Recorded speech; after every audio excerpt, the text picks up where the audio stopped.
Assalamualaikum warahmatullahi wabarakatuh. Waalaikumsalam. Pemirsa Bangka Pos, dimanapun Anda berada, salam sehat selalu.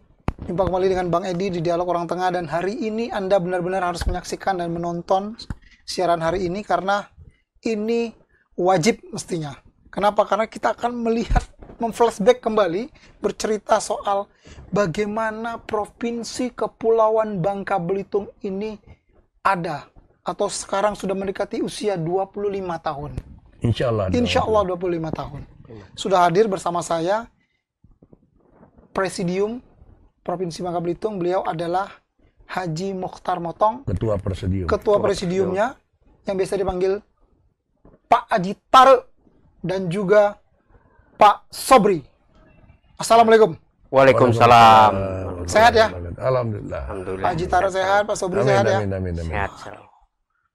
Kita hari ini terima kasih Pak Haji Tare dan Pak Sobri sudah mau berkunjung di studio Bangka Pos hari ini. Semoga sehat selalu. Banyak yang mestinya harus disampaikan, yang mestinya dibagikan, di-share untuk Provinsi Kepulauan Bangka Belitung ini. Terutama histori dari Bangka Belitung ini sendiri. Mungkin adik-adik yang sekarang duduk masih di bangku kuliah ataupun masih SMA, SMP, SD, mungkin itu juga perlu memberikan informasi-informasi lebih lagi soal Bangka Belitung. Karena jangan sampai lupa sejarah. Betul. Bisa Ji, kemudian di flashback kembali Ji, sejarah berdirinya Bangka Belitung. Pak Haji Tare atau Pak Sobri dulu? Saya aja. Silakan Pak Haji. Jadi sebenarnya kan Dari awal betul Ji. kami tadinya sebagai generasi pada zamannya itu Oke. nggak ngerti, saya sendiri nggak ngerti bahwa pernah ada pendahulu-pendahulu kita sudah sudah memperjuangkan lahirnya Provinsi Bangka Belitung. Tapi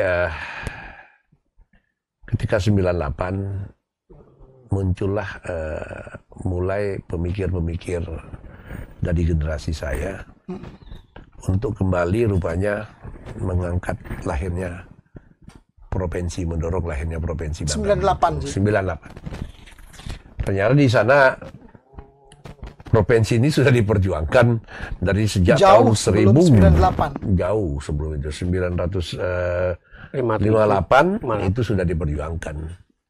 Bahkan diteruskan lagi diperjuangkan lagi tahun 1976. Lagi-lagi karena zaman Orde Baru dan undang-undang pemekaran itu belum ada saat itu kan.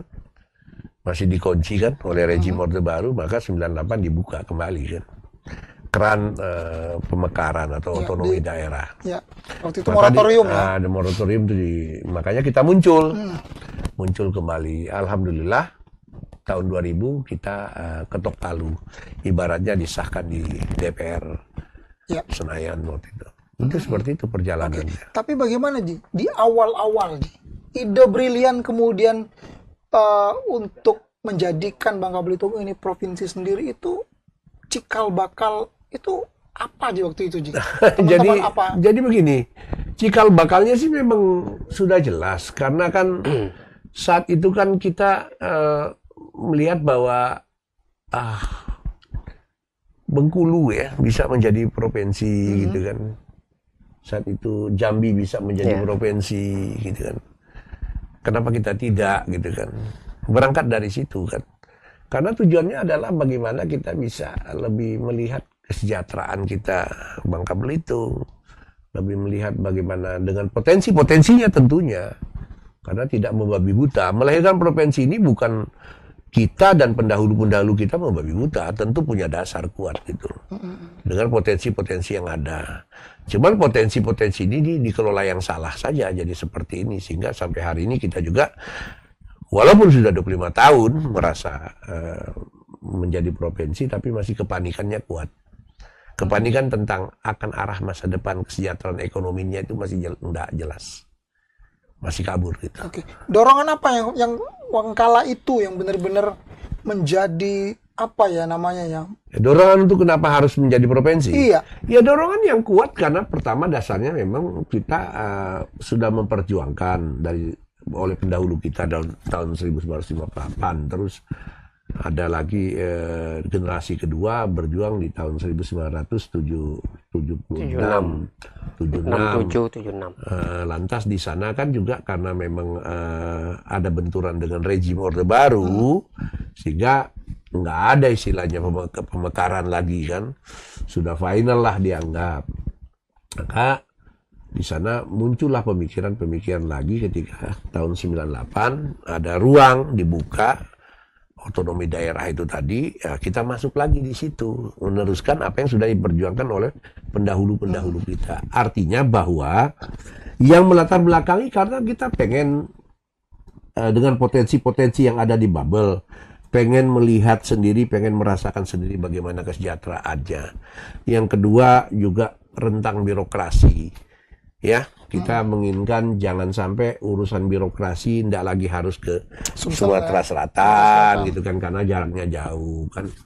Nah, yang ketiga ya potensi-potensi sumber pendapatannya juga kalau bisa dikelola sendiri di daerah. Nah, itu yang melatar belakangi Kuat sebenarnya. Oke, hal-hal itu sendiri. Lalu bagaimana kemudian kita ini kan Bangka Belitung ini 2 pulau besar. Iya. Nah, kala itu kemudian perjuangannya bagaimana mengumpulkan teman-teman yang satu visi, satu misi agar benar-benar ini bisa klop dan maju bersama, berjuang bersama. Jadi begini, saya masih ingat saat itu yang turun mensosialisasikan ke Belitung di 98 ya, 98 Ya, itu 98, 2000. 99 lah, 98 akhir dan 99 awal. Itu yang turun itu saya ingat itu adalah almarhum Hudar Nirani. Almarhum Bapak Hudar Nirani Yang sempat menjadi gubernur pertama. Yang kedua ada almarhum Johan Murad. Oke, Bang Johan Murad. Mereka yang turun pertama. Yang ketiga saya ingat ada yang namanya Safiat. Pak Safiat. Yang keempat ada Agus Sadau. 4 orang inilah yang sebenarnya turun. Karena yang menggerakkan di sini adalah generasi muda. Saat itu mereka adalah generasi muda juga gitu kan. Di bawah gerbong generasi muda, mereka turun ke Belitung. Turun ke Belitung, ketemulah. Mereka yang membawa misi yang untuk membawa rencana ini. Oke. Ketemulah dengan tokoh-tokoh di Belitung. Cuman kan saat itu waktunya singkat, waktunya pendek.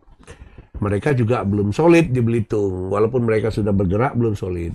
Nah, mereka tahu bahwa di Belitung ada tokoh sentral anak muda zaman itu saya sendiri, Haji Mutar Motor. Oh yes. Ketua KMPI. Kebenaran saya juga adalah Ketua MPI, Majelis Pertimbangan Pemuda Indonesia, KNPI itu. KNPI saat itu Sani Saleh. Iya. Tapi sebelumnya memang saya Ketua KNPI. Nah, saya kumpulkanlah di rumah saya. Jadi rumah saya Gatot Subroto itu tidak ada yang boleh mengingkari itu rumah sejarah. Pertama disitulah lahirnya keinginan kita menjadi provinsi. Di rumah itu, Ji? Di rumah itu di Gatot Subroto. Dan pemirsa Bang Kapos mestinya kalau yang belum tahu, rumah itu ada di Jalan Gatot Subroto, tidak jauh dari lampu merah, udah sebelah kiri. Sekarang jadi restoran. Jadi restoran. Nah, disitulah sejarahnya berkumpul. Oh, di rumah itu, Ji, berarti? Puluhan tokoh-tokoh muda, tokoh-tokoh masyarakat bersepakat, dan besoknya mereka meringsek ke Bupati, dari Bupati meringsek ke DPR. Disitulah mulai tersosialisasi tentang keinginan rencana kita menjadi Provinsi Bangka Belitung. Awalnya dari situ, itu awalnya. Untuk lebih menguatkan lagi dibentuklah Persedium. Persedium itu disahkan oleh DPR. Itu 3 kabupaten. 98 juga? 2 kabupaten 1 kota. 99 ini. Oh, dari 99 ya? Dia udah 99. Nah, itulah sejarahnya. Dari situ sejarahnya. Yang terbentuk awal apa, Ji? Berarti, Ji? Apanya? Untuk kan sekarang 7 kabupaten kota kan di awal 2 kabupaten 1 kota. Oh, 2 kabupaten 1 kota. Dulu kan cuma 2 Bangka, Belitung dan Pangkal Pinang. Ya. Itu hanya 3 kota, 2 kabupaten 1 kota. Ya. Sebenarnya untuk mencapai itu harus 5 kabupaten. Minimal kan? Minimal. Tapi kemauan politik itu begitu kuat, nggak bisa dibendung. Nggak bisa dibendung, makanya kita waktu itu ada seperti referendum. Ya, referendum atau mengumpulkan masyarakat di Bangka, di Belitung, di Pangkal Pinang. dihadiri oleh anggota DPR dari pusat, komisi yang berkaitan dengan rencana pemekaran itu. Mereka melihat ini kemauan politiknya luar biasa besar. Dorongannya besar. Nggak bisa dibendung lagi. Makanya lahirlah. Meskipun dari sisi persyaratan kurang kita tadi ya. Mungkin ada kekurangan gitu, tapi ada kemauan politiknya yang tinggi dan ada teman-teman yang di Jakarta juga yang mengolahnya karena Presidium itu kan Betul. saat itu bukan hanya di dua kabupaten satu kota, Jakarta pun juga ada Presidium. Jadi kita bergeraknya tuh di Belitung bergerak, di Bangka bergerak, di Pangkal Pinang bergerak, di pusat Jakarta juga bergerak. pun bergerak. Itu kita saling berkomunikasi untuk mendorong lahirnya itu cerita. Jadi ini bukan perkara sederhana. Oke. Dan di era itu yang menjadi semangatnya kan adalah ketika tadi ada 3, Belitung, Bangka, Pangkal Pinang, dan pusat bahkan 4. Nah itu bagaimana kemudian bisa begitu kuat sekali ikatan ini sehingga kita bisa bersatu untuk menunjukkan itu. Mungkin tidak langka rasa-rasanya seperti itu. Semangat-semangat begitu tuh langka loh, Ji. Nggak begitu. Jadi begini, ketika kita udah sepakat, yuk kita jadi provinsi. Iya. Itu tagline Bang Kapos juga dulu. Iya, yuk kita jadi provinsi. Barulah kita mencoba membangun komunikasi lebih bagus, lebih humanis, ya, lebih kebersamaan, lebih didasari kecintaan kita terhadap Bangka Belitung, lebih didasari adalah semangat untuk menjadikan kita provinsi.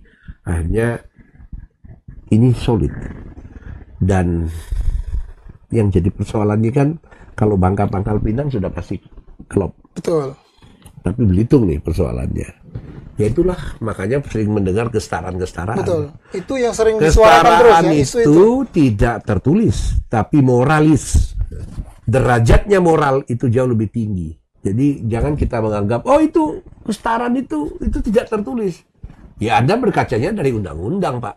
Betul. Tapi kalau Anda bicara dari peradaban, bagaimana dari provinsi adat, berdiri, dari budaya, dari kultur, moral, itu nggak ada cerita. Itu lebih tinggi ningratnya. Makanya hari ini siapapun gubernurnya, wakilnya harus Belitung. dari Belitung. Kalau gubernurnya dari Belitung, wakilnya dari Bangka. Gitu. Sudah Harus selalu itu. begitu. Harus Ya? seperti itu. Walaupun tidak ada aturannya seperti itu. Tapi ini bicara moral. Ini tidak mengabaikan demokrasi. Karena bicara demokrasi ini jauh lebih tua moral dari demokrasi ini. Justru ini menguatkan Lebih demokrasi. menguatkan demokrasi. Tentu dalam pelaksanaannya, dalam perjalanannya 98 muncul lagi semangat untuk membentuk provinsi Kepulauan Bangka Belitung ini. Pasti kan tidak mudah, Ci. Oh sangat. Ya kan? Perjalanannya pasti panjang, kemudian prosesnya, belum lagi energinya, finansialnya dan semuanya. Nah, bagaimana kemudian teman-teman waktu itu mengatasi itu semua? Ya, terus terang aja semuanya dilatar belakangi moralitas sebenarnya. Karena saya anggap kalau kita bicara moral, maka yang ada kita abaikan kepentingan yang personal. Ketika kita bicara moral, kita abaikan kelompok-kelompok. Tapi yang ada kebersamaan, yang ada semangat, yang ada patriotisme, yang ada keikhlasan. Semangat inilah yang membulat, yang saya katakan di bingkai, dalam bingkai moralitas itu tadi, mereka gimana caranya untuk membangun provinsi ini, tentunya didukung oleh sumber-sumber pendanaan daripada donasi-donasi tokoh-tokoh masyarakat, orang-orang kaya, orang Bangka Belitung. Itu kita semua jemput bola, Ji. Jemput bola, Pak. Kita jemput bola. Presiden menjemput bola itu agar uang terkumpul untuk melakukan gerakan. Nah, gitu. Nah, semangat itu yang luar biasa ya, Pak Subri. Ya. Itu yang menjadikan. Beliau mungkin lebih ada sedikit tahu lah tentang pendanaan segala macam, mungkin beliau tahu. Memang bidangnya. Karena kalau saya kan spesialisasinya politiknya kan. Iya. Gitu. Pak Sabri gimana Pak Sabri soal itu, mengatasi hal itu? Baiklah, saya menambahkan, menjelaskan sekilas saja dari Pak Ketua Presidium kita. Memang ini udah generasi ketiga ya, 99 tahun 2000 itu. Sehingga terbentuknya tadi masih perjuangan 4 masing-masing ya, Jakarta, Pangkal Pinang, Belitung, Bangka. Sehingga pada tahun 2019-2000 kita sepakat ya untuk menyatukan pertemuan 4 presidium ini, Jakarta, Belitung, Pangkal Pinang, Bangka untuk menjadi satu perjuangan. Kita sepakati itu dulu. Karena ini kesepakatan 4 wilayah, termasuk Jakarta ya. Rekan-rekan kita Jakarta, Percum Jakarta, semua kompak. Deklarasi kita di Bogor, ya, kita mengirim utusan untuk sepakat kita perjuangan Bangka Belitung harus solid dan harus bersatu Bangka Belitung dengan nama Presidium Perjuangan Provinsi Bangka Belitung. Itu ya Pak Ketua ya. Itu yang terjadi. Nah, saat terjadi perjuangan itu kita semua sosialisasi terus semua. Tokoh agama, pengusaha, orang Bangka ya, Belitung ya, Pangkal Pinang, Jakarta, ini semua bersatu, solid.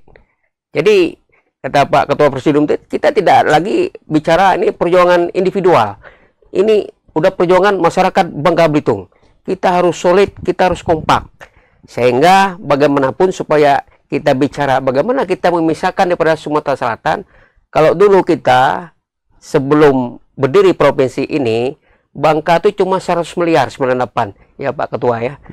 Belitung 100 miliar nih yang dikelola oleh Bupati Ishak Zainuddin. Pangkal Pinang Superumuin cuma 100 miliar. Nah, apa tujuannya berdiri provinsi ini? Provinsi Bangka Belitung ini berdiri tujuan supaya anggaran pusat langsung ke daerah seperti Bengkulu, Lampung, Jambi ya. Ini tujuan kita memisahkan diri dari Sumatera Selatan dari generasi pertama ke generasi ketiga nih. 9 tahun 2000. Nah, hari kita kompak, kita solid, kita bersatu di sini, melepaskan kepentingan pribadi apapun, tapi kita bicara untuk Bangka Belitung berdiri.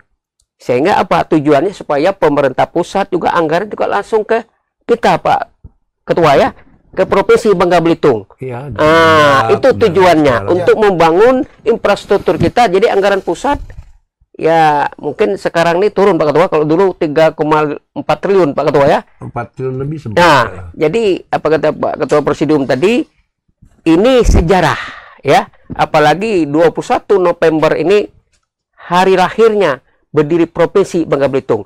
Provinsi Bangka Belitung tidak gratis Pak. Tidak gratis. Dan bukan hadiah, Pak. Dan bukan hadiah. Dan bukan dikasih cuma-cuma. Penuh perjuangan. Penuh perjuangan. Lobby teman Jakarta, Belitung, Pangkal Pinang, Jakarta, dan Bangka dipimpin oleh Pak Eko, ya. Belitung, Bupati Ishak Zainuddin, ya, Pak Ketua, ya. Pangkal Pinang, Superumuin. Ini kepala daerah solid dulu. DPR semua harus solid, kompak. Nah, 3 lembaga DPRD ini harus kompak bersatu. Ditambah grup kita Presidium dari Jakarta, rekan-rekan kita Jakarta, yang mungkin sulit kita sebutkan namanya Pak Ketua ya, karena sangat banyak sekali, yang memang untuk pendobrak di Jakarta salah satu Tok Imron ya, dan yang lain-lainnya. Jadi Andeska. Ini ya Andeska, Tok Rizani Usman, Azwar, banyak lagi rekan-rekan kita Jakarta, termasuk Yusril ya. Ini tokoh-tokoh kita yang memang di Jakarta, semua tidak lagi bicara pribadi. Semua individu ya, semua bicara Bangka Belitung. Nah, jadi apa kata Pak Ketua Presidium tadi, memang kita bicara kesetaraan ke depan. Kalau tidak ada orang Belitung, ya jadi gubernur orang Bangka. Kalau tidak Bangka, ya Belitung. Jadi itulah, memang tidak ada komitmen secara tertulis, ya antara siapapun gubernur, wakil gubernur, hanya tanggung jawab moral kita, ya. Bagi kita ke depan nanti orang Belitung jadi gubernur, itu kan lebih baik, lebih bagus. Karena kita sudah bicara komitmen kesetaraan kita Bangka dan Belitung. Nah, artinya kita bicara tadi selaku mantan-mantan aja nih, kita nih mantan-mantan Presidium. Profesi tidak gratis. Berdirinya Bangka Belitung tidak gratis. Dengan pengorbanan materi, ya tenaga, pemikiran Pak Ketua. Waktu semua dikorbankan. Ya, bahkan yang pengusaha ini bantu semua. Jadi saya ingat waktu itu Pak Eko, karena ada konsepnya semua di Bangka waktu itu, konsep Presidium yang waktu itu Pak Abu Hanifah Ketua Bapeda, itu konsepnya di Bapeda Bangka, konsep ininya apa supaya semua klop. Jadi kedatangan kunjungan Pak Ketua ya, Komisi 2 DPR RI yang dipimpin Surya Guritno, wakilnya Pandana Baban, Firman Jayadeli. Kita ketemu langsung dengan mereka waktu itu kan di Bangka saat mereka mengunjungi ya layak tidaknya kita berdiri provinsi. Jadi kunjungan itulah yang ada keputusan Pak Ketua ya di DPR pusat ya bahwa ini pas layak Bangka Belitung untuk jadi provinsi ini. arti perjuangannya memang betul-betul kita bersatu ya dengan semua anak bangsa yang tinggal di Bangka Belitung, Jakarta. Niatnya kita harus berdiri profesi Bangka Belitung dan bersatu. Tapi dalam perjalanannya ada jejak pendapat dulu. Ya, ada jejak tapi dalam pendapat perjalanannya juga. Pak Jitara dan Pak Sobri sendiri sempat tidak? Kan 98 itu mulai bersemangat kembali, 99 dan sebagainya itu sempat mungkin down atau sempat nggak ada, udah gaspol. Memang udah Udah gaspol sampai jadi. Oke. Nggak Mungkin ada internal lagi. teman-teman mungkin terjadi nggak kemudian kecil tidak ada. Nggak Semua ada. udah satu visi benar untuk berjuang. Satu visi. Hampir bilang nggak ada lah. Dengan tekad satu Semua sudah berdiri satu profesi. bulan kita. Ya. Tidak ada satu masalah apapun problematika yang besar yang mungkin Nggak ada. mengancam Karena waktu itu. tidak ada ancaman yang serius. Karena kan saat itu yang saya anggap kan ancaman yang paling final itu kan dulu tuh ketika, itulah yang saya bilang kesetaraan tadi, itulah ancaman yang paling serius. Karena jujur, Bangka juga nggak akan pernah bisa jadi provinsi tanpa Belitung. Sebaliknya Belitung juga nggak akan pernah jadi provinsi tanpa Bangka. Disitulah lahir kesetaraan. Nah, kesetaraan itu ada poin-poin. Poin-poinnya misalnya salah satu di sini pusat pemerintahan. Ya kan di Belitung menjadi kekuatan industri, ekonomi kan seperti itu. Di sini dibangunnya universitas, di sana nanti ada fakultas, kan semuanya insya Allah terrealisasi semuanya. Oke. Tapi dari dulu memang sudah dibagi begitu, Pak Ji? Ada pembicaraan seperti itu memang. Apa kalau benar-benar real yang menjadi obrolan atau dalam tanda kutip yang terlaksana kesetaraan waktu itu yang untuk Bangka dan Belitung yang terlaksana? Iya. Ya, konkret wong gubernurnya dari sini, wakilnya selalu dari Belitung. Kalau gubernurnya dari sana di sini. Nah, yang kedua lagi sekarang ini insya Allah sebentar lagi ada fakultas di Belitung UBB. Yang ketiga pembangunan lah. Semua sudah jalan. Udah jalan. Jalan. Berarti sudah sesuai dengan ya apa dibilang yang disepakati di awal ya. Kalau disepakati sih jalan, nggak ada yang nggak jalan kok. Jalan aja. Kalau untuk percepatan memang butuh proses. Terkadang misalnya Belitung harus seperti ini, nggak mungkin. Apalagi kondisi sekarang, keuangan kita kan tahu sendiri terbatas.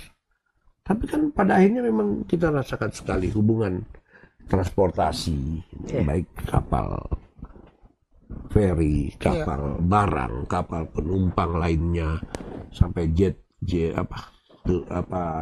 foil, sampai pesawat itu kan lancar semua sekarang. Dan Belitung juga sekarang kita lihat lebih fokus ke pariwisatanya. Kan jadi kelihatan yang dari situ udah kelihatan. Progresnya sampai sejauh ini memang kelihatan ya. Kelihatan. Tepat di 21 November 2000 ya. Kita ketok Palu ya. Iya. Tepat ini. Itu bagaimana kemudian? Apa yang dirasakan? Spesial untuk Pak Jitara, kemudian Pak Sobri waktu itu. Ketika perjuangan itu sukses gitu. Yang ada begini, saya ingat betul saat itu karena saya juga dari... Saat itu kan ketok Palu itu lagi sedang negeri ini tidak kondusif. Artinya memang pas lagi ada goncangan-goncangan demo untuk menjatuhkan Gus Dur gitu kan. Saat-saat itu gitu kan. Maka saya karena saya adalah salah satu kader Nahdlatul Ulama dan saya tahu persis orang yang paling di garda terdepan yang memberi sumbangsi besar terhadap perjuangan provinsi ini, salah satunya kalau kita bicara pemimpin, bupati atau wali kota, itu adalah almarhum Eko Maulana. Itu kontribusinya luar biasa. Baru diikuti oleh Pak Ishak Janudin, Bupati Belitung. Setelah itu baru di belakangnya ada Sofyan Rebu. Itulah tokoh-tokoh penggerak, terutamanya ini adalah almarhum Eko Maulana. Jadi Bapak Haji Eko Maulana ini jasanya luar biasa. Apa ada sebutan khusus tidak untuk almarhum beliau dengan kontribusi beliau yang begitu nyata kala itu? Ya kalau saya sih sebetulnya nggak tahu sampai hari ini ada apa enggak. Tapi yang jelas beliau adalah tokoh utama, salah satu tokoh utama yang menggerakkan ini. Jadi beliau sampai mengerahkan armada angkatan laut, kapal angkatan laut, memobilisasi masyarakat. Bahkan yang saya masih ingat waktu kita di Senayan itu untuk pengamanan, waktu rakyat ini sedang persiapan untuk bahagia pada hari itu, saya masih ingat menurunkan banser. Tidak sedikit saya turunkan banser. Dari sini? Tidak, dari Jakarta. Atau dari Jakarta? Dari Jakarta. Dari Jakarta. Karena saat itu saya kan termasuk salah satu tokoh figur yang di sana juga ya. Figur di Jakarta juga, khususnya di Ansor ya. Iya. Saya juga pengurus NU, saya orang NU, saya juga dari pergerakan generasi mudanya saya di Ansor. Nah, saya bisa mengajak teman-teman Ansor untuk menjaga keamanan untuk masyarakat Bangka Belitung saat itu. Karena kita takut disusupi oleh orang lain. Betul, ya. Takutnya euforia. Karena zaman itu kan ada demo juga, demo untuk menjatuhkan Gus Dur kan saat itu. Nah, itu. Setelah itu pun belum selesai peran saya. Saya masih ingat, saya mendatangkan Matori Abdul Jalil sebagai ketua PKB pusat saat itu. Nah, ini Pak Subri kan.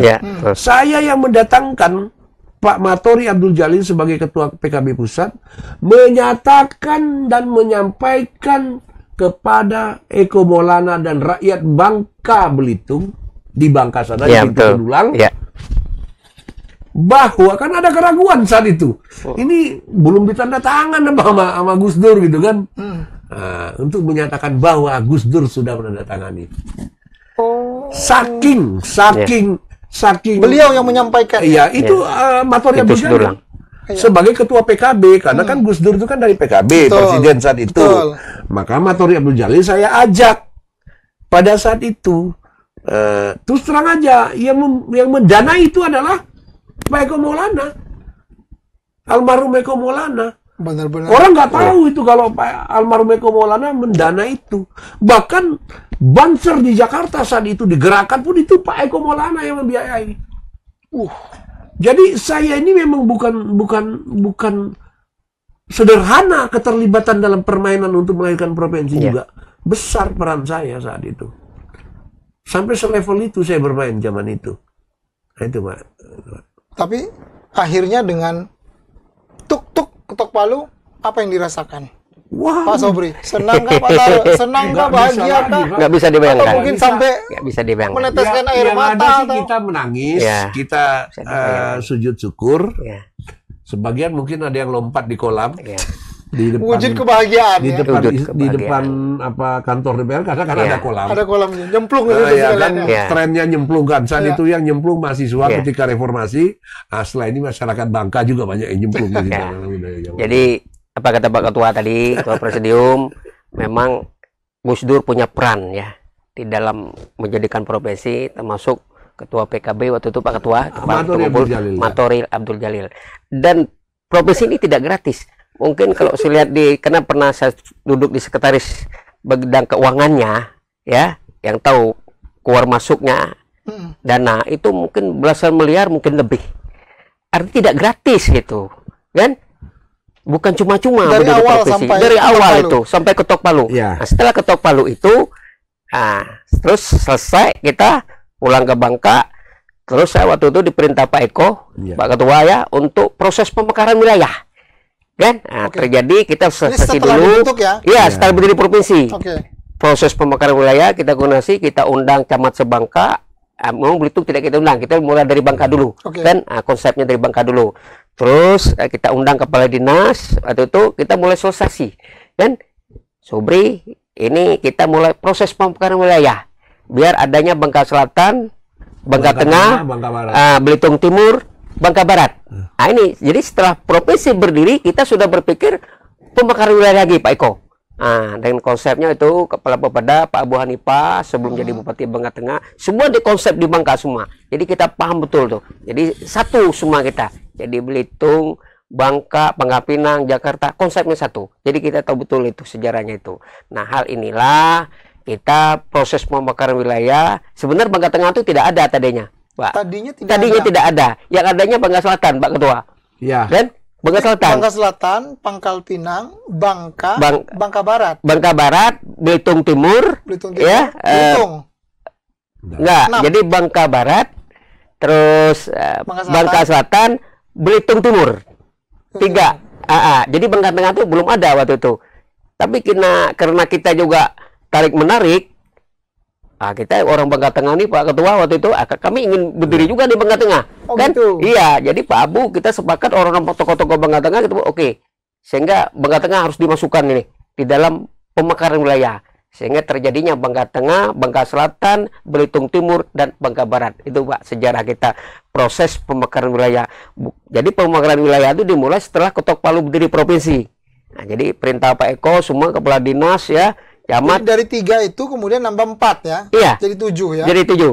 Jadi termasuk Bangka Tengah. Jadi Bangka Tengah itu yang terakhir, kan? Jadi tadinya Bangka Tengah itu mau dialihkan pemerintahnya Pak Ketua ke Bangka Selatan.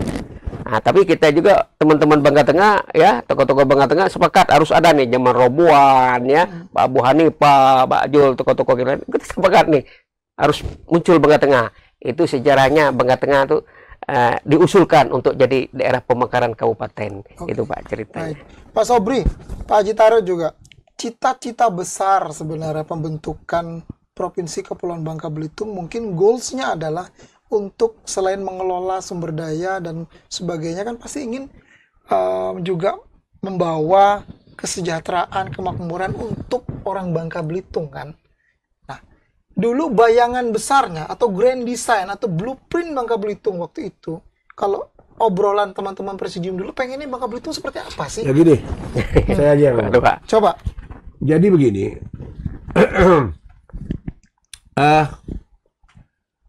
Bangka Belitung itu secara letak geografis itu kan sangat diuntungkan, Mbak, karena dia ada di posisi antara Laut Cina Selatan, dia ada di posisi antara Laut Kalimantan, dia ada di posisi antara Laut Jawa, Selat Sunda ya. Makanya posisi letak pulau ini menjadikan potensi lautnya itu menjadi luar biasa. Dan sampai hari ini kan kita bisa buktikan ikannya luar biasa di mana-mana kan. Baik di Bangka maupun Belitung. Yang kedua jarak. Jarak tempuh dari Jakarta juga dekat. 40 menit sudah sampai ke Belitung. 48 menit sudah sampai ke Jakarta. Begitu juga dengan dari Pontianak segala macam dekat. Buktinya ada akses jalan, ada akses feri dari Belitung Timur ke Ketapang segala macam. Itu kalau kita bicara dalam konteksnya letak geografis. Lantas kita bicara potensi alamnya, yaitu yang saya bilang tadi bahwa Belitung terkenal timah putihnya. Belitung terkenal lada putihnya. Belitung terkenal pasir putihnya. Belitung terkenal zilgonnya, pasir gelasnya kan. Belitung terkenal juga dengan masyarakatnya yang ramah, Bangka Belitung. Jadi landasannya ini yang melatar belakangi pemikir-pemikir Belitung ini, kenapa kita berani menjadi provinsi? Kan begitu. Artinya ada harapan besar yang mereka inginkan menjadi sejahtera dan makmur. Kan begitu, Pak. Makanya di sini blueprint mereka ini nggak diragukan lagi dari 5 poin ini tadi. Nggak diragukan lagi. Bayangkan kalau kita melihat kasus 300 triliun. Di situ uang, di situ juga adalah sumber kerusakan lingkungan. Nggak kebayang tuh. Kok PAD kita hari ini, RAPBD kita cuma 2,3 triliun. Tidak terbayang kalau kemudian 300 triliun itu dalam tanda kutip dikelola untuk membangun Bangka Belitung udah seperti udah luar biasa Belitung. Kan. Kalau bicara itu kan berarti kemakmuran kesejahteraannya udah luar biasa. Tapi faktanya apa? Tapi sebagai teman-teman para senior, para sepuh yang memang waktu itu memang menggaungkan untuk semangat membangun Bangka Belitung, pernah tidak melihat setiap pemimpin atau menganalisa, mengevaluasi, menegur pemimpin-pemimpin kepala daerah untuk begini loh harusnya kami dulu. Enggak. Kenapa begini? Kenapa begini? Tidak ada kah? Saya pikir upaya itu? Upaya itu sih mungkin ada, Pak. Pasti ada. Karena yang saya bilang tadi, persetujuan ini kan moral, Pak. Ya. Mereka berangkat dari moralitas. Pasti mereka semangat itu ada. Tapi kan otoritas mereka terbatas, Pak. Tapi secara moral, personal, baik kita tetap sudah sering ya? Terlalu sering, malah. Sering diikuti atau justru diabaikan nasihat-nasihat? Ya, salah satunya ya diikutin lah. Makanya saya bilang, kenapa perlunya ulang tahun Bangka Belitung 21 November dilaksanakan? Kenapa itu penting? Saking pentingnya itu diagendakan di dalam paripurna. Yeah. Saking pentingnya itu dilaksanakan upacara. Saking pentingnya itu dibuatlah seperti kegiatan untuk menghormati kawan-kawan pejuang agar mereka bisa membangun silaturahmi, agar mereka bisa berkumpul dan mengevaluasi kembali provinsi maunya seperti apa ke depan. Kan itu yang dilakukan. Jadi tidak usah diragukan lagi kalau soal presidium, Pak. Ya. Kami nih, Pak, ya boleh dibilang hampir tidak pernah berhenti juga berpikir dalam pikiran kami, dalam hati kami, bahkan terkadang menangis. Ngebayangin kenapa harus seperti ini sih provinsi ini. Kenapa sekarang? Itu situasi sekarang. Kepanikan masyarakat. Kepanikan masyarakat dalam persoalan perekonomian. Ini sudah yang seperti dibayangkan Pak Sobri dan Pak Taro tidak? Kala Jadi, itu, pengennya waktu itu. Jadi begini Pak, saya tambahkan Pak Ketua Presidium tadi. Presidium ini kan dibentuk tahun 2000 untuk melahirkan berdirinya Provinsi Bangka Belitung. Oke. Sehingga diperingati setiap jasanya, artinya perjuangan ini diperingati setiap 21 November Pak Ketua ya. Oke. Oleh DPR lewat paripurna DPRD Provinsi Bangka Belitung. Nah, harusnya ya pemerintah daerah ya, kabupaten, kota, provinsi. Lo nggak ada lo Bangka Tengah, nggak ada lo Bangka Selatan, nggak ada lo Belitung Timur. Oh, itu masih mending, Pak. Kalau kita mau berpikir yang jadi orang tua provinsi ini adalah presidium. Iya, itu. Yang melahirkan pemerintah provinsi adalah gubernur. Iya. Yang melahirkan yang namanya DPR itu adalah presidium. Presidium. Yang melahirkan adanya institusi-institusi lain karena adanya provinsi kan, Pak. Siapa yang melahirkan itu? Ya presidium. Artinya presidium itu orang tua. Baik. Tapi ketika melihat apa yang sekarang di usianya yang hampir nanti akan ulang tahun di 21 November. Tahun. Bangka Belitung sudah seperti apa yang diinginkan teman-teman presidium belum? Situasinya, masyarakatnya, pengelolaan sumber daya alamnya sudah jauh, Pak, jauh. Saya langsung bilang lingkungannya hancur. Oke, lingkungannya hancur. Ya. Sumber potensi kelautannya tidak digarap belum digarap secara serius, secara maksimal. Yang ketiga, yang tadinya kita lada itu menjadi primadona, sekarang lahannya pun hilang. Karena cara berpikir masyarakat sudah dihadapi dengan pikiran yang sangat instan, yang pragmatis, yang mau cepat, dan pemerintah juga tidak mau bertanggung jawab secara benar, secara serius tentang bagaimana mengatasi persoalan penyakit lada, bagaimana mengatasi lada bisa dipasarkan dengan bagus. Justru sekarang terancam punah, Pak, malah. Jadi intinya saya tambahkan Ketua Presidium tadi, Pak Muhtar, sebenarnya Presidium tuh menginginkan banyak provinsi dulu udah diidolakan. Belitung tuh akan jadi memang pernah sel Wakatobi waktu itu ya, sel untuk acara bahwa Belitung jadikan sentralnya objek wisata dunia. Ya. Itu sudah masuk grandnya nasional. Sudah ya, sekarang udah masih, Pak ya. Masih. Artinya kita harapkan ke depan ini ya, platform pembangunannya baik provinsi Bangka Belitung, siapapun jadi gubernur setiap 5 tahun kan diganti kabupaten kota ya, bupati, wali kota. Artinya mereka harus punya konsep platform yang jelas di dalam pengembangan pembangunan ya provinsi Bangka Belitung. Oke.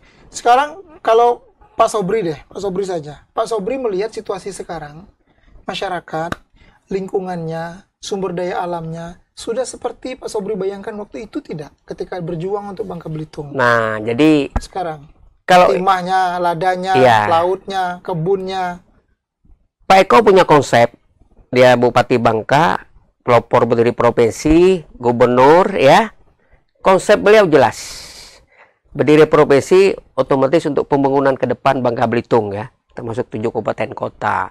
Dibangunnya seperti lintas timur, ya, dibangunnya seperti rumah sakit, ya. Dia platformnya jelas. Rencana pengembangan dermaga internasional kayak di Briga itu, platformnya jelas lah.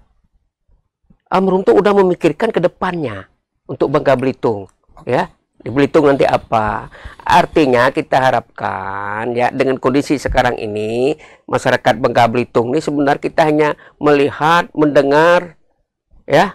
Saya lebih meminta pendapat Pak Sobri, sebagai personal, Pak Sobri melihat situasi terkini Bangka Belitung. Bagaimana Pak Sobri melihat saat ini Bangka Belitung? Pengelolaan alamnya, pengelolaan perkebunan ladanya, lautnya, kesejahteraan masyarakatnya. Nah, menurut kacamata Pak Sobri seperti apa? Ya, kita dulu, Pak, kita terkenal dengan 3 ikon, ya. Kita sering ikut pameran Kadin di Jakarta. Bangka terkenal dengan white paper muntoknya, timah kita. Kedua, lada Bangka, kata Pak Ketua Presidium tadi, ya, lada Bangka Belitung ini. Ketiga, arti ini put karet. Karet itu terkenal di Eropa. Karet, ya? Ya, zaman itu. Timah, ya, lada. Satu-satunya boleh dikatakan di dunia yang terkenal deh, white paper muntok katanya, ya, lada muntok, tin muntok. Nah, dengan kondisi sekarang ini, tata kelolanya, ya, saya anggap tata kelola daerah ini membuat juga tidak jelas tata kelola pemerintahan daerah kita di dalam membangun infrastruktur, ya, untuk kesejahteraan masyarakat, kan gitu. Nah, sekarang lada, sekarang masyarakat udah dirubah menjadi tanam sawit sekarang, berubah potensinya karena dianggap sawit sebulan bisa 2 kali panen. Apa koreksinya sekarang? Nah, jadi selain inilah perlunya turunnya pemerintah daerah, ya, arti khusus bupati, wali kota, ya, gubernur. Apa sih yang harus kita utamakan untuk kesejahteraan masyarakat nih yang bisa bermanfaat ekonomi masyarakat? Kita jujur saja sekarang, mungkin Bangka Belitung termasuk inflasi apa kedua atau ketiga, Pak, di Indonesia, daerah termiskin. Kaget juga kita masuk TV waktu itu, kan? Arti kita inflasi sekarang ini, termasuk daerah miskin dari 38 provinsi di Indonesia. Itu. Kedua, kita memang termasuk krisis ekonomi secara nasional, Pak. Nah, arti inilah perlunya pemerintah daerah, perannya apa yang harus dihidupkan ekonomi kerakyatan sekarang ini, kan? Apa sektor pertaniannya, perkebunan dan lain-lainnya. Ini yang peran pemerintah daerah, kan? Yang harus turun ke bawah, melihat ke bawah, ke desa-desa. Apa loh kira-kira keluhan masyarakat? Berarti tata kelola dan peran pemerintah. Iya. Kalau Pak Haji Tara, apa yang menjadi catatan Pak Haji Tara untuk Bangka Belitung saat ini? Ya, catatannya kan kalau kita mengacu kepada rencana pembangunan jangka menengah negara, ya, 5 tahun. Bahwa sekarang kan kita sudah bicara tentang bagaimana bicara ekonomi biru, ekonomi hijau. Tentunya kalau kita sudah bicara ke sana, di RPJMD itu sudah terbayangkan di situ gitu. Ya, tapi kita melihat apakah iya kalau kita bicara ekonomi biru, kita melihat kondisi laut kita masih seperti ini. Kita bicara ekonomi hijau, yang kita harapkan pada satu saat kita nggak mengenal lagi, semua sudah mengarah kepada listrik, tapi pada akhirnya industri juga masih kelihatan pakai minyak segala macam. Upaya-upaya ini juga belum kelihatan gitu kan dari pemerintah kita. Lantas belum lagi bicara lingkungan. Kalau kita bicara ekonomi hijau, Lingkungan kita juga sampai hari ini kan lihat sendirilah kehancuran di sana sini. Nah, itu yang menjadi persoalan serius. Nah, jadi kalau kita melihat dari tata kelola, sebenarnya kalau tata kelolanya baik dari kemarinnya, mungkin hari ini sudah nyaman. Iya. Jadi kita harus garis bawah tata kelola ya. Iya. Artinya antara RPJMD 5 tahunan pergub penggantian kekuasaan dengan RPJPN ya, RPJMN itu bisa klop, Pak. Paling tidak ini bisa ngikutin. Ya, karena bersinergi ya. Harus bersinergi, Pak. Harus terjadi sinkronisasi. Ya kan, jangankan bicara harmoni, sinkronisasi dulu deh. Harus terbangun. Nah, ini kan masih belum nyambung. Kan seperti itu. Yang kedua, kita harapkan juga kalau memang Belitung menjadi daerah tujuan wisata, ya difokuskan. Betul-betul difokuskan ke wisata gitu. Nah, daerah lain mungkin difokuskan ini dulu gitu kan. Ya. Nanti baru ketika ini sudah baru diganti dengan ini. Kan begitu. Jadi ada yang kelihatan. Jadi benar-benar kayak, ya tadi ya, fokus kita ya. Fokus. Ada yang kelihatan, Pak. Contoh nggak usah jauh. Saya ambil contoh Yogyakarta. Yogyakarta itu dulu kita tidak mengenal. Yang ada dalam mindset saya ketika 25 tahun, 30 tahun yang lalu, Gunung Kidul itu daerah miskin. Gunung Kidul itu orang aja airnya susah. Mau mandi aja susah. Jangankan mandi, berak aja susah. Sehingga ada Pak Meo di sana mengatakan kalau berak itu pantatnya digeser aja di Batang Jati gitu kan. Itu dulu. Tapi hari ini kamu lihat apa yang terjadi? Gunung Kidul potensi alamnya maju pesat, Pak.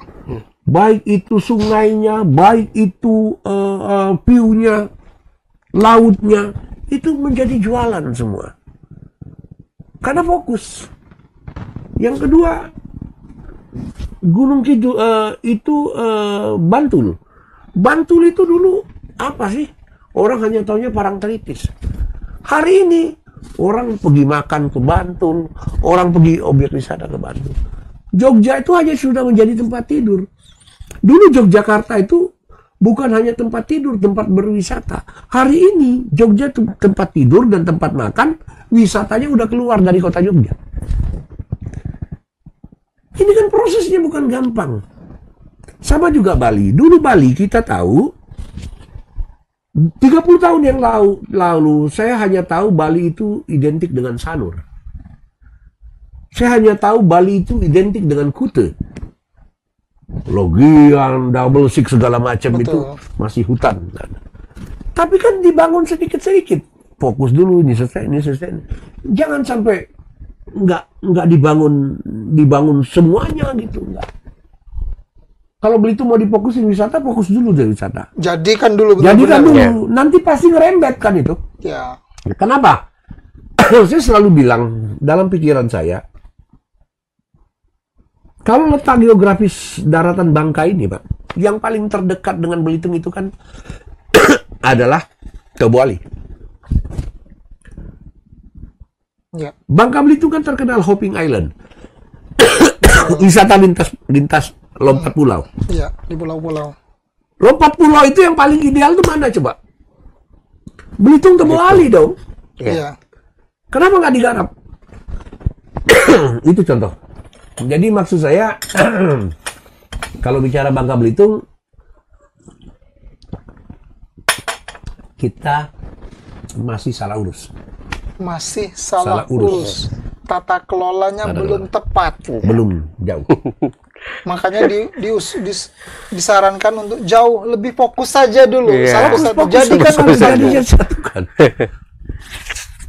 Nah, sekarang begini, Pak. Belitung ini hari ini, sudahlah dia punya KEK. Sudahlah juga menjadi KSPN. Kawasan Strategi Pariwisata Nasional. Artinya negara ikut menyoroti. Betul. Ikut terlibat dalam mengisi pembangunan itu. Ya maksud saya, tapi kan Belitung kan di bawah pemerintah provinsi. Artinya provinsi harus mendorong ini. Secara kuat. Bukan hanya ke pemerintah kabupatennya, tapi ke kementeriannya. Ke pusatnya, kan begitu. ke Bappenasnya, agar baginda pembangunan pariwisata di Belitung betul-betul cepat.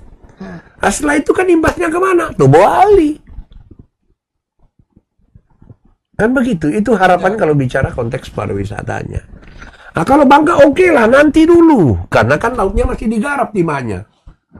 Sehingga investasi yang sudah berjalan aja seperti Pantai Pesona, seperti Pantai Parai, seperti pantai apalagi Tongaci, seperti pantai apa itu kan kasihan, investasi yang sudah dibangun oleh yang dilakukan oleh orang-orang itu menjadi kasihan.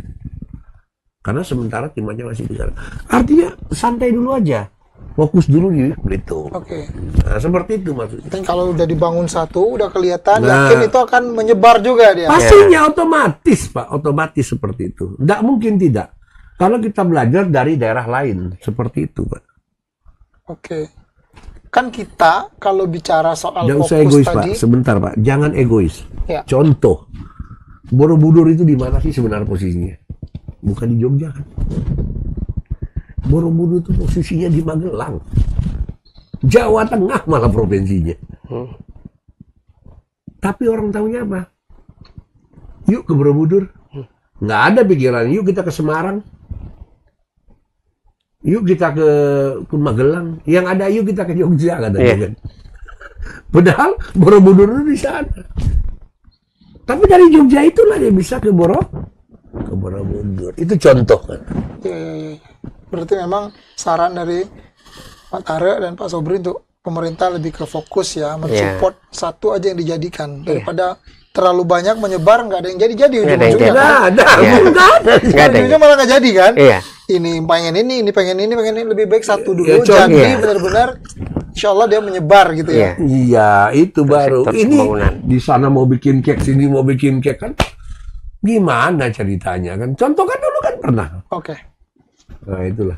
Oke, itu catatan yang bisa kita catat ya. Semoga itu bisa menjadi masukan yang sangat positif bagi ya semua pihak lah yang terkait untuk hal ini. Kan bicara soal pariwisata, maka saya juga tergelitik atau pengen sekali bertanya soal Bangka Belitung ini kan sangat strong sekali dengan yang namanya timah.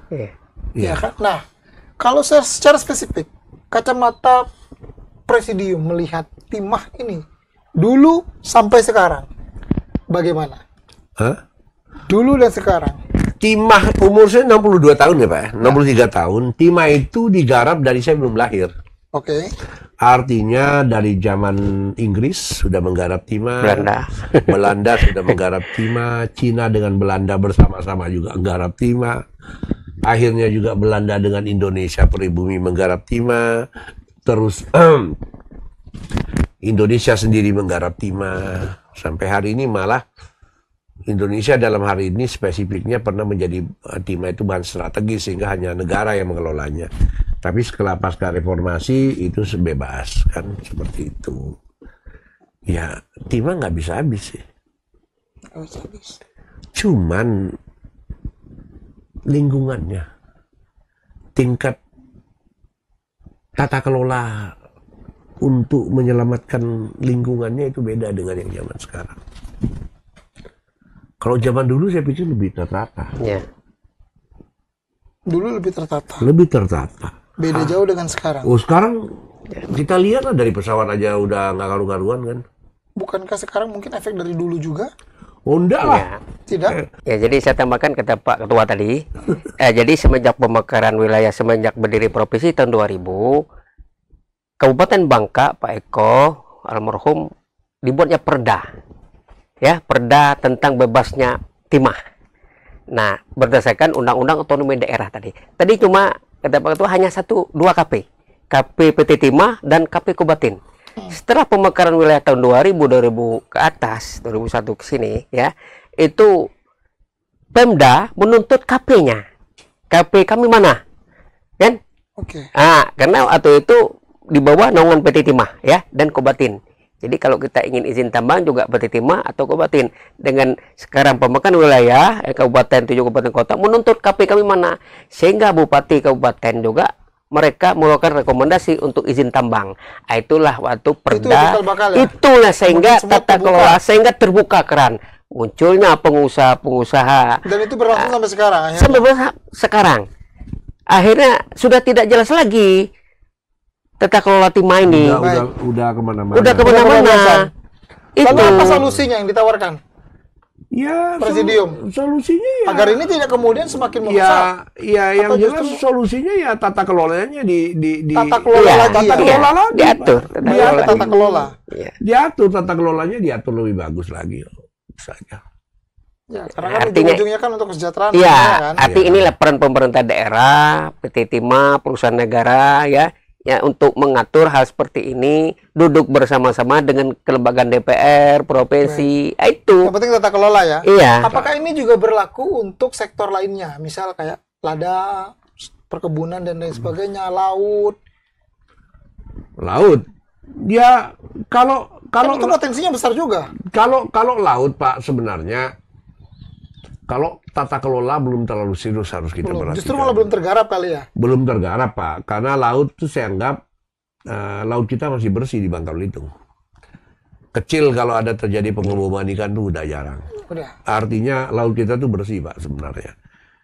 Terus orang-orang jahat yang ngambil ikan pakai dengan cara-cara merusak karang segala macam itu sedikit juga. Jadi nggak ada terlalu pengaruhnya. Kalau dari sektor kelautan itu enggak. Kalau bicara tata kelola lada, ya lada ini kan memang kita mindset masyarakat itu yang tentunya petani ini, ya karena tadi pemerintah udah nggak bisa meyakinkan masyarakat lagi, bagaimana untuk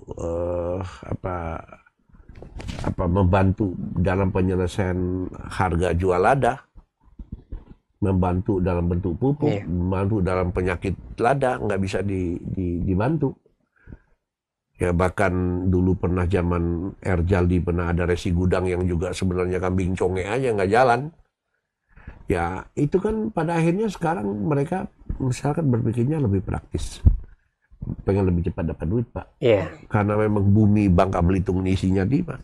Mereka garap timah Pak. Tapi kalau saya kemudian bertanya kepada Pak Haji Sobri dan Pak Haji Tara, lada masih berpotensi untuk kemudian jaya lagi tidak?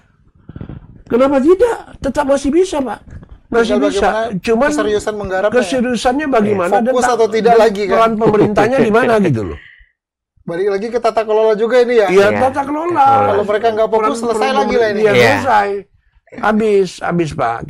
Makanya hari ini kan kita Kalau bicara sawit kan beda dengan bicara lada, Pak. Betul, itu sangat jauh berbeda sekali. Sangat jauh berbeda sekali. Jadi saya pikir ini ancaman gitu ketidakjelasan kalau terus-terusan begini. Baik. Pak Haji Tara, Pak Sobri, terima kasih waktunya. Saya mau di akhir Pak Tara dan Pak Sobri memberikan semangat sekaligus ucapan karena tanggal 21 November nanti kan ada ini atau semangat lah ya untuk apa ya kita bulan depan lah ya misalnya masih ini apa yang pengen diharapkan terserah mau berbagai untuk sektor timahnya saja atau pariwisatanya saja perkebunan atau secara global untuk Bangka Belitung. Pak Sobri dulu dan habis itu baru Pak Tara. Ya harapan kita masih Pak dengan memperingati 25 tahun berdirinya Provinsi Bangka Belitung. Sebentar lagi ya. Ya sebentar lagi nih Pak. 21 November. 25 tahun. Harapan kita supaya provinsi yang sudah berusia 25 tahun ini menjadi lebih maju lagi Pak. Lebih maju, lebih berkembang.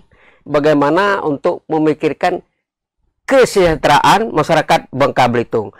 Dan berpikir visi misi untuk membangun infrastruktur yang lebih baik lagi untuk kemajuan Bangka Belitung. Saya rasa itu aja Pak dalam memperingati. Terima kasih Pak Sobri. Pak Haji Tara, silakan Pak Tara. Ya kalau saya sih berharap bahwa masyarakat Bangka Belitung harus tetap yakin, tetap hakul yakin bahwa Tuhan tidak tidur. Tuhan tidak tidur. Tuhan tidak tidur. Insya Allah akan terus membantu rakyat Bangka Belitung. Dalam-dalam semua nih seniorku nih kalau udah ngomong nih. Karena itu doa, harapan. Baik, sekali lagi terima kasih Pak Tara, terima kasih. Siap. Pak Sobri, pemirsa Bangka Pos, kita tahu 21 November sebentar lagi. Berarti 25 tahun tidak terasa Provinsi Bangka Belitung. Seperempat abad. Ya, sudah mau ulang tahun. Tinggal bagaimana kita sama-sama mengoreksi saja. Kita sama-sama menganalisa apakah Bangka Belitung ini sudah seperti yang kita inginkan. Kalau belum, sama-sama juga kita koreksi. Apa yang harus kita perbaiki, kita benahi agar Bangka Belitung menjadi provinsi yang jauh lebih baik lagi. Saya Edi, pamit undur diri. Kita jumpa lagi di dialog ruang tengah berikutnya. Assalamualaikum warahmatullahi wabarakatuh. Waalaikumsalam warahmatullahi wabarakatuh.